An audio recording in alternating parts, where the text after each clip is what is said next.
व्यावसायिक gas cylinder आणि 5 किलोच्या छोट्या सिलेंडरच्या किमतीमध्ये मोठी वाढ झाली। मुंबई, दिल्ली, कोलकातासह चेन्नईत हे नवे दर लागू झालेत। मुंबईमध्ये 43 रुपयांची वाढ झाली आहे, तर सिलेंडरची किंमत 3067 रुपयांवर पोहोचली आहे। दिल्लीत सिलेंडर हे 42 रुपयांनी वाढले आहेत आणि त्यामुळे आता त्याची नवीन किंमत 3113 झाली। हे सर्व नवे दर आजपासून लागू झालेत। घरगुती वापराच्या 14 किलोचा जो एलपीजी गॅस सिलेंडर असतो त्याचे दर मात्र जैसे थे आहेत।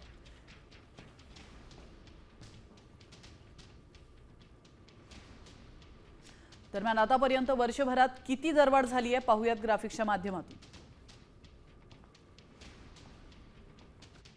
वर्षभरात व्यावसायिक सिलेंडरची किंमत 1368 रुपयांनी वाढली आहे। 1 मार्च रोजी 115 रुपये वाढवण्यात आले। 1 एप्रिल रोजी 218 रुपये, 1 मे रोजी तब्बल 993 रुपये, तर 1 जून रोजी व्यावसायिक गॅस सिलेंडरच्या दरात 42 रुपयांची वाढ करण्यात आली आहे।